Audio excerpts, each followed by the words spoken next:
दोस्तों, आज मैं आपको ये बताने वाला हूँ कि बहुत सारे लोगों का, दोस्तों का, मित्रों का और दर्शकों का क्वेश्चन आ रहा था कि वो SIP कराएं, LIC कराएं या फिक्स डिपॉजिट कराएं बैंक में।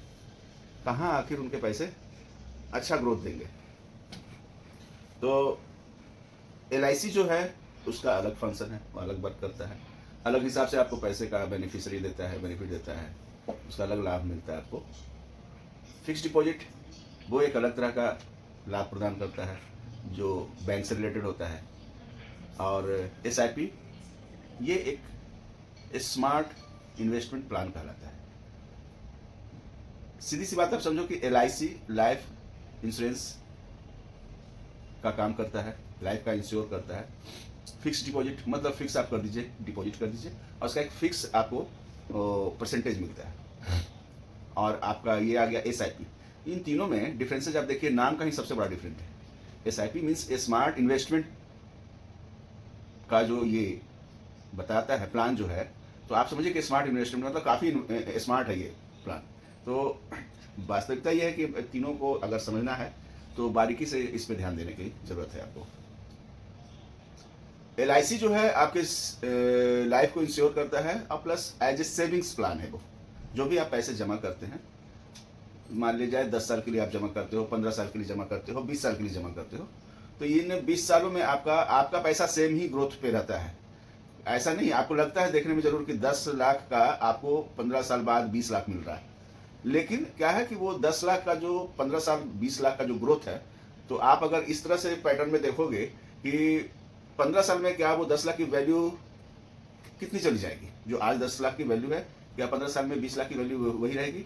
अगर इसको अगर सही सिस्टम से समझने के प्रयास कीजिएगा तो आप सोच लो कि जो हमारे यहाँ का अभी के डेट में महंगाई दर है, महंगाई दर का जो है ना, एक साइड में महंगाई दर का रख लो, एक साइड में 10 लाख को 20 लाख में रख लो, दोनों का पैटर्न अलग अलग रख लो।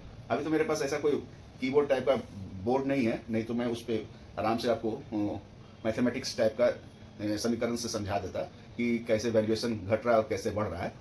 बट फिर भी मैं एक थोड़ा बताना चाहूँगा आपको कि महंगाई दर का जो स्पीड है ना, वो 15 साल में वही हो जाता है जो आज आपके 10 का 20 होगा ना, तो वो सेम पड़ जाता है। ऐसे आप समझ लो नॉर्मल सी, मैं आपको थोड़ा सा एक एग्जांपल के तौर पे समझाना चाहता हूँ लेमन लैंग्वेज में, जिससे कि आपको समझ में आ जाए। ये टेक्निकल समझ में नहीं आ पा रहा होगा आपको। आप नॉर्मली मान लो कि आज से 1 साल पहले कैसे केजी आटा था, लगभग 24-25 रुपए किलो आटा होगा। आज लगभग 30 रुपए किलो, मुझे जहां तक की पता है, हो सकता है 1-2 रुपया ऊपर नीचे का हो, तो लगभग 10% मैंने बोला आपको। 24 रुपए का 10% कितना होता है, 10 से भागा दे दीजिए, लगभग आपका 2 रुपया 40 पैसा आता है। तो 2 रुपया 40 पैसा बढ़त होना चाहिए था 24 रुपए का माल, मतलब 24 का जो आटा है वो 26 रुपये 40 पैसे, मतलब 26.5 हो जाना चाहिए था, लेकिन 30 रुपए का बढ़त हो गया। मतलब लगभग ढाई 5, मतलब लगभग ये 10% की जगह 20% का बचत है, मतलब 20% 25% का बढ़त है। तो 25% नॉर्मली अभी हम एक आटे पे ही देख लेते हैं, और भी कोई कई प्रोडक्ट्स देखो जो 1 साल जो पहले उसका रेट था ना, वो रेट आप चेक करोगे तो लगभग आपका 20 से 25% का मतलब बढ़त आपको मिलेगा। फिर भी हम एज ए इक्वल 10 से 15% का हम अगर महंगाई दर करते हैं, तो 10 लाख का ही क्वांटिटी, 10 लाख का ही आप जो अमाउंट से ही समझो, 10 लाख का आप 15% कितना हुआ, मेरे हिसाब से 1.5 लाख रुपया हुआ। और 1.5 लाख को आप 15 साल से गुना कर दो, हर साल 1.5 लाख, हर साल 1.5 लाख, 1.5 लाख, 1.5 लाख, 1.5 लाख, 10 साल में 15 लाख हो गया। अब 5 साल में लगभग हो गया 7.5 लाख, 22.5 लाख रुपया हुआ। 22.5 लाख प्लस 10 लाख जो आपने जमा किया, वो दोनों आप जोड़ते हो तो कितना हो जाता है, 32.5 लाख। आपको LIC कितना दे रहा है, 10 लाख का 15 साल में 20 लाख या 25 लाख, आपका होता कितना है, 32 लाख, 32.5 लाख।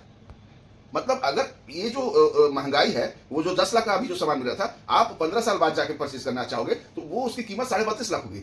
लेकिन यहाँ से जो LIC 10 लाख रुपए का जो दे रहा है, वो 15 साल में इस लेवल पे आपको 25 लाख है, 7.5 लाख फिर भी फिगर कम है। इसका मतलब आपको नुकसान है। सीधी सी बात है कि LIC में पेमेंट जमा करने से नुकसान है।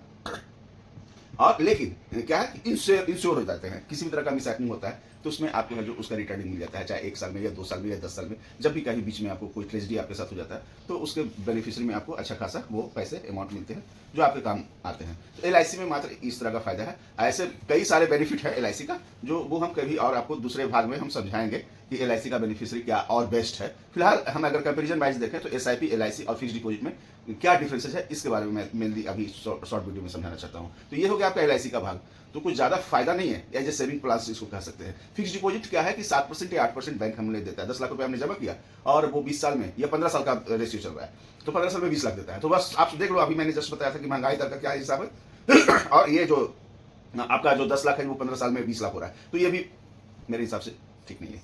सेकंड थिंग्स, SIP जो है, अब यहाँ पे आ गया बात SIP। ये मेन मुद्दा जो है ना SIP, ये सबसे बेहतरीन प्लान है आज की डेट में। स्मार्ट इन्वेस्टमेंट प्लान इसको बोलते हैं, बहुत ही बेहतरीन प्लान है। इसमें क्या है कि कोई भी पैसा आप 10 साल या 20 साल लॉन्ग टर्म्स के लिए आप जमा करते हो कंटिन्यूटी में, जैसे रेकरिंग डिपॉजिट टाइप का। पहले लोग खोलते थे 2 साल 5 साल के लिए कि 1000 रुपये महीना आप जमा करते हैं पोस्ट ऑफिस में, सेम वही प्रोसीजर है, इसी को SIP में आप कन्वर्ट कर दिया गया। तो इसमें अगर आप 1000 रुपया महीना अगर आप जमा करते हो 20 साल के लिए, 30 साल के लिए, जितने लॉन्ग टर्म के लिए जमा करते हो, आपको उसका अच्छा बेनिफिट मिलता है, बहुत ही जबरदस्त बेनिफिट मिलता है। लगभग आपको जैसे फिक्स डिपॉजिट में हमने जोड़ा था तो 7% के लगभग में मिलता है बेनिफिट, और LIC में तो LIC में भी सेम ही मिलता है, लेकिन इसमें आपको कम से कम 15 से 20% का प्रोग्रेस मिलेगा प्रत्येक वर्ष पर ईयर, 15 से 20%।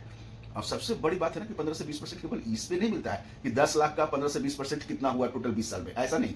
10 लाख का 15% अगर मिल रहा है अगले साल, तो 10 लाख का 15% हो गया 1.5 लाख रुपया, तो अगले साल 11,50,000 का फिर 15% मिलेगा, तो वो हो गया लगभग 1,75,000।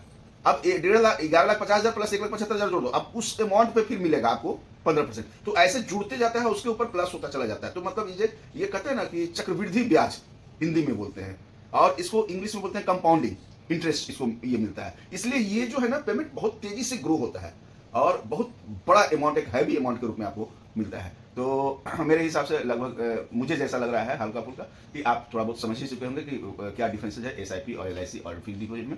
फिलहाल के लिए मैं आपको यही तक बताना चाहता हूँ, और बाकी आगे और भी कुछ नया आता है, जैसा भी लगेगा आप लोग कमेंट करके बताइएगा कि इसमें और क्या विशेष बताना हमें चाहिए था और क्या डिफाइन करना चाहिए था, जिससे कि आप लोगों को समझ में और बेहतर आता, और या इसमें क्या कुछ कमियां रह गई थी इसके बारे में जरूर बताने। तो हमें सर किसमें इन्वेस्टमेंट करना चाहिए, आप ये बताइए। मेरे हिसाब से आपको SIP में इन्वेस्टमेंट करना चाहिए, लेकिन अगर इंश्योर होना चाहते हैं तो आप है जो उसमें LIC में कीजिए इंश्योर होने के लिए, ताकि भविष्य में किसी तरह का मिसहैपनिंग हो तो उसके लिए फैमिली को अगर सिक्योर करना है तो LIC। First is the SIP, second is the LIC, third is the fix deposit.